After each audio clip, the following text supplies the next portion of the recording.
নমস্কার, আমি পূর্বাশা। আর আজকে আমি একটা সবার ডিমান্ডে একটা ভিডিও নিয়ে এলাম, টিউটোরিয়াল ভিডিও। তো এই গানটা অনেকেই আমাকে রিকোয়েস্ট করেছিল যে কিভাবে গানটা ঠিক করে পরিবেশন করতে হয় বা ঠিক করে প্রেজেন্ট করতে হয় সেই জিনিসটা বলার জন্য। আর আমি এই ফার্স্ট পার্টে স্থায়ী এবং অন্তরাটুকু দেখাবো, এবং সেকেন্ড পার্টে সেকেন্ড পার্টে আমি দেখাবো হচ্ছে সঞ্চারী এবং ইম্প্রোভাইজেশন কিছু। আপনাদের ভালো লাগলে অবশ্যই লাইক, শেয়ার এবং কমেন্ট করবেন, এবং কমেন্ট করার সময় অবশ্যই মাথায় রাখবেন যে আপনাদের কি কি গান টিউটোরিয়াল চাই সেই জিনিসগুলো আপনারা যদি কমেন্ট সেকশনে বলেন তাহলে আমি চেষ্টা করব সেই গানগুলো টিউটোরিয়াল নতুন করে নিয়ে আসার। এবং বাংলা গান বা আধুনিক গান খুব একটা ক্রিম জিনিস যাকে বলে, যে এই গানগুলোর মধ্যে যে কম্পোজিশনগুলো যেটা হয়ে এসছে আর কি, যেটা রেকর্ডেড, সেখান থেকে যদি ইম্প্রোভাইজেশনটা যদি অতিরিক্ত হয়ে যায় আবার, তখন আবার ভালো লাগে না। তো চলুন আমরা প্রথমে আগে স্ট্রাকচারটা দেখে নিই কীরকম কি আছে গানটা। এই গানের অরিজিনাল যিনি সিঙ্গার বা যিনি গেয়েছেন তিনি হলেন হৈমন্তী শুক্লা। আর এই গানের কথা পুলক বন্দ্যোপাধ্যায় এবং মান্না দে সুর করা। তো অনবদ্য একটা কম্পোজিশন, এবং যতটা সহজ মনে হয় ততটা সহজ নয়। মানে প্রথম যে স্থায়ী এবং অন্তরা দুটো একই, কিন্তু সঞ্চারিতাতে একটু ক্ষতমতো ব্যাপার আছে, যেগুলো মানে পুঙ্খানুপুঙ্খভাবে দেখিয়ে দিলে হয়তো আপনারা পারবেন। তো এই গানের যে কাজগুলো, সেই কাজগুলো ছোট ছোট মুরকি বা হারকাত বা যাই হোক না কেন, খটকা যাই ব্যবহার করে থাকি না কেন, সেগুলো জানার জন্য মানে গ্রামার চাই খুব ভালোভাবে, এবং সেই গ্রামারটার জন্য ক্লাসিক্যাল শেখাটা অবশ্যই খুব প্রয়োজনীয়, যেটা হৈমন্তী শুক্লা জি বলুন বা মান্না দে বলুন বা যারা যারা তখনকার দিনের গায়ক বা গায়িকা বা কম্পোজার বলুন, তারা খুব ভালোভাবে পুঙ্খানুপুঙ্খভাবে শিখে তারপর সেই রকম কম্পোজিশন তৈরি করেছেন। তো এটা গাওয়ার জন্য একটা বেসিক গ্রামার একটা মানে ধারণা থাকা চাই, যার জন্য ক্লাসিক্যাল তো অবশ্যই প্রয়োজন। তো প্রথমে একটু সহজ করে বোঝাই গানটা বুঝতে গেলে আগে গানটার কথা বোঝা প্রচণ্ড প্রয়োজনীয়। কেননা এখানে গানে বলেছে, গান করার আগে গানের কথাটা যদি আমরা লিখে নিই সবাই খুব ভালো হয়। গানের কথাটা হচ্ছে, ঠিকানা না রেখে ভালোই করেছো বন্ধু, না আসার কোনো কারণ সাজাতে হবে না তোমায়, আর বানানো কাহিনী শোনাতে হবে না, কথা দিয়ে না রাখা। গানের মানেটা বুঝে যদি না গাই প্রথমে, তাহলে গানের স্ট্রাকচারটা পাওয়া যায়, এবং গানের মানেটা যদি বুঝে গাই তাহলে সঠিক গানটা কি বলতে চেয়েছে বা গানটার অন্তর্নিহিত কি অর্থ সবটাই আমরা বুঝতে পারবো, এবং ততটাই ভালোভাবে গানটা গাইতে পারবো। আর চেষ্টা করা হোক যাতে না দেখে গাওয়া যায়, কেননা চেষ্টা যদি আমরা করি যে না দেখে গাওয়ার, যদি মাথায় রেখে লিরিক্সটা আমরা গাইতে পারি তাহলে অনেকটাই কি হয়, সাবলীল হয়ে যায় গানটার। গানের কথাগুলো বুঝে আরো পুঙ্খানুপুঙ্খভাবে বুঝে গাইলে ইম্প্রোভাইজেশনের জায়গাটা খুব ভালো হয়। তো গানটার মূল গানে আসি, যে স্ট্রাকচারটা কিভাবে আমরা শুরু করছি। প্রথমত আর সব থেকে বড় কথা হচ্ছে অ্যারেঞ্জমেন্ট, গানের অ্যারেঞ্জমেন্ট, যেটা হচ্ছে গানের সঙ্গে সঙ্গে যে মিউজিক্যাল ইনস্ট্রুমেন্টগুলো বাজছে, প্রিলিউড মানে গানের প্রথমে, ইন্টারলিউড মানে গানের শেষ হওয়ার পরে এবং অন্তরা শেষ হওয়ার আগে, এবং নেক্সট যে অন্তরা আসছে তার আগে, এবং প্রথম অন্তরার পর বা শেষের দিকে গিয়েও যা বাজছে, সেই জিনিসগুলো আমাদেরকে মাথার মধ্যে খুব ভালোভাবে ঢুকিয়ে নিতে হবে। আর এই অ্যারেঞ্জমেন্টগুলো শুনলে অনেক কিছু আইডিয়া পাওয়া যায়। কেউ যদি কম্পোজিশন কেউ যদি করে তাহলে এইখান থেকে বহুত কিছু আইডিয়া পাওয়া যায়, এবং অ্যাডাপশনও অনেক কিছু করা যায়। যেমন রবীন্দ্রনাথের কিছু অ্যাডাপ্টেড গান আপনারা সবাই জানেন, এবং বিভিন্ন মিউজিক শুনে বা অ্যাডাপ্ট করে অনেকে অনেক কম্পোজিশন করেছে, সেটা আপনারা ভালোভাবেই জানেন। যেমন মোজার্টের সিম্ফনি 40 থেকে ইতনা না মুঝসে তো প্যার বাড়া, এই গানটাও হয়েছে সলিল চৌধুরীর যেটা কম্পোজিশন। তো এরকম অ্যাডাপশন বহুত এখন তৈরি হয়ে থাকে। তো যাই হোক না কেন, আমরা প্রথমে গানে যাই। গানে অরিজিনাল স্কেল সি শার্প। ঠিকানা না রেখে ভালোই করেছো বন্ধু। এই যে প্রথম কথাটায় অ্যাডলিফটে যেটা আছে, ঠিকানা না রেখে ভালোই করেছো বন্ধু, না আশার, না আর আশার মধ্যে যেন একটা গ্যাপ থাকে, নইলে মনে হবে নাশার কোনো কারণ, মানে নাকের কোনো কারণ। যাই হোক, তো এটা একটা ফান ফ্যাক্ট। তো না আশার কোনো কারণ সাজাতে হবে না তোমায়, এই যে সাজাতে সাজাতে হবে না তোমায়, হবে না তোমায়। ছোট ছোট কিছু কাজ আছে। এবারে এই লাইনটা আমরা গোটা করে গানে যেরকম আছে সেরকম ভাবে বলবো। ঠিকানা না রেখে ভালোই করেছো বন্ধু, না আশার কোনো কারণ সাজাতে হবে না তোমায়। প্রথমে আমি ভেঙে দেখালাম, তারপরে আমি পুরোটা দেখালাম। তারপরে লাইন কি, বানানো কাহিনী শোনাতে হবে না। এই যে শোনাতে, যে ছোট পার্টিকেল গুলো ভাঙছে, শোনাতে শোনাতে হবে না, শোনাতে হবে না, এই জিনিসটা আছে, সেটা আমরা কিভাবে ভেঙে ভেঙে করব। বানানো বানানো কাহিনী শোনাতে শোনাতে হবে না। এবারে এটা জুড়ে দেখি, বানানো কাহিনী শোনাতে হবে না, কথা দিয়ে কথা দিয়ে না রাখা। ভেঙে বোঝালাম।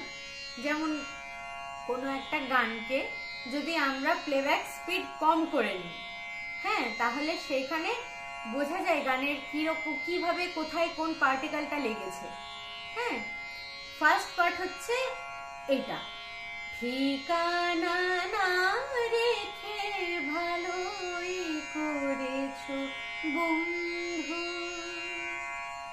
না আশার কোনো কারণ সাজাতে হবে না তোমায়,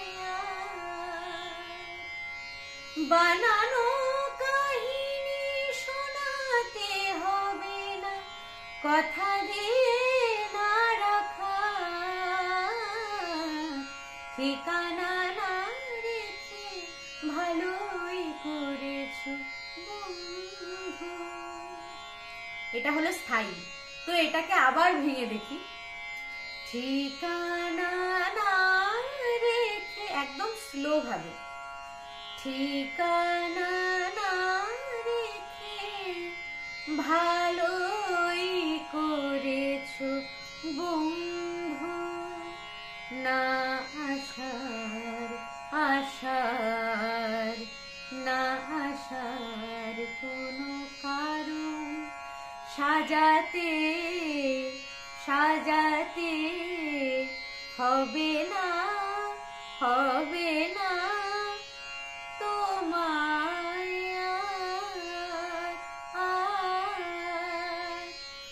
বানানো বানানো কাহিনী শোনাতে শোনাতে হবে না, শোনাতে শোনাতে শোনাতে হবে না, কথা দিয়ে কথা দিয়ে না রাখার,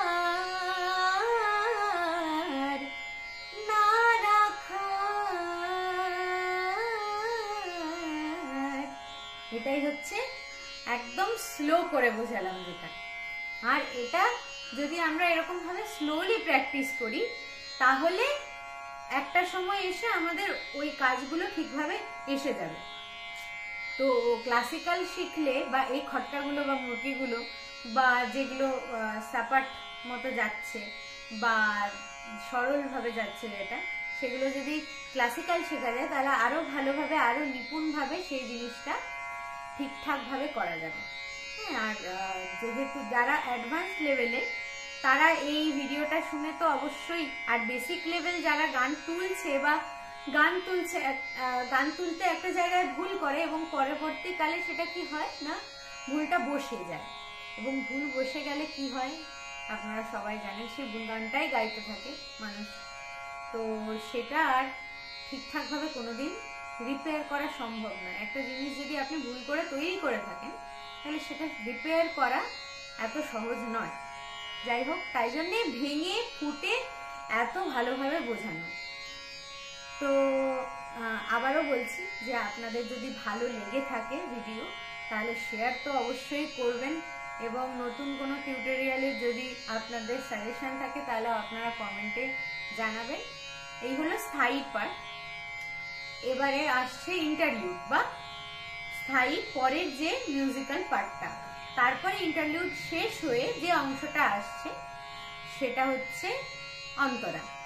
তো আমরা মোটামুটি গানের 4টে ভাগ দেখতে পাই: স্থায়ী, অন্তরা, সঞ্চারী এবং আভোগ।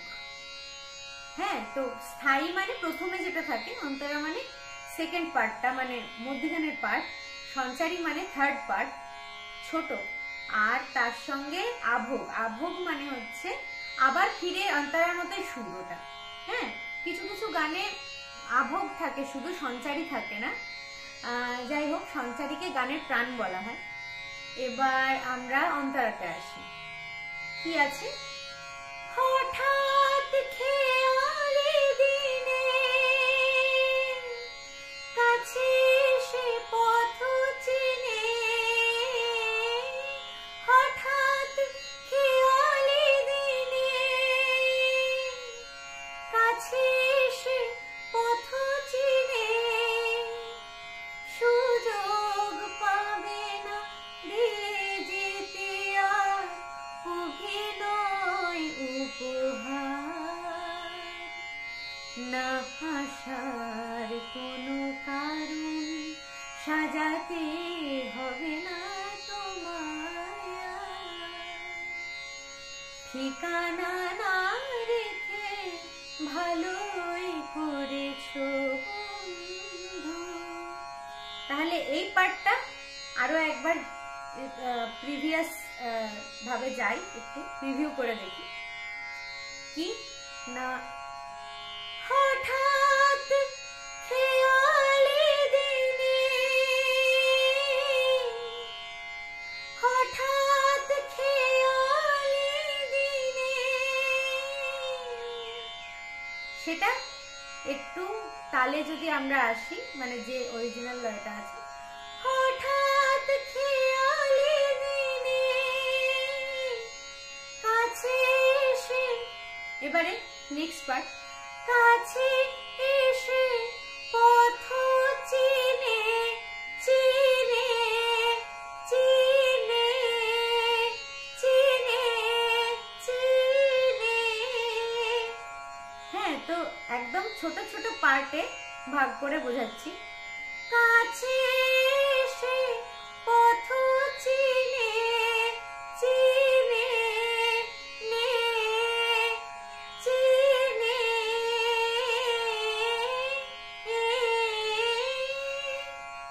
কাছে এসে পথ চিনে। ঠিক আছে, এরপর দ্বিতীয়বার যেটা রিপিট হচ্ছে একই, হঠাৎ প্রথমে ছিল হঠাৎ, পরের পার্টে হবে হঠাৎ খেয়ালি দিনে কাছে এসে পথ চিনে চিনে। একদম ছোট ছোট কাজ, সূক্ষ্ম কাজ, সেগুলো আসছে চিনে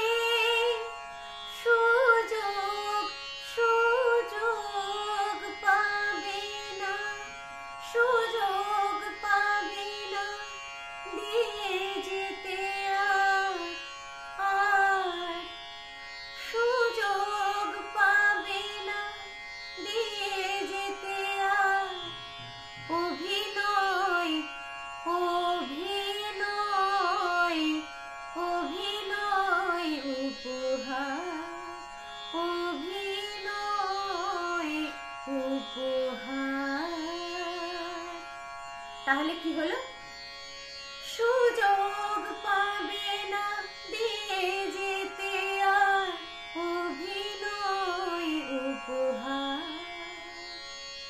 আবার না আসার কোনো কারণ। ঠিক আছে, এবার এই পার্টটা আমি একটা ভিডিওতে আজকে কমপ্লিট করলাম, এবং নেক্সট পার্ট সঞ্চারীর পার্ট পরবর্তী ভিডিওতে, আর ইম্প্রোভাইজেশনটাও আমি পরবর্তী ভিডিওতে আলোচনা করব। ধন্যবাদ।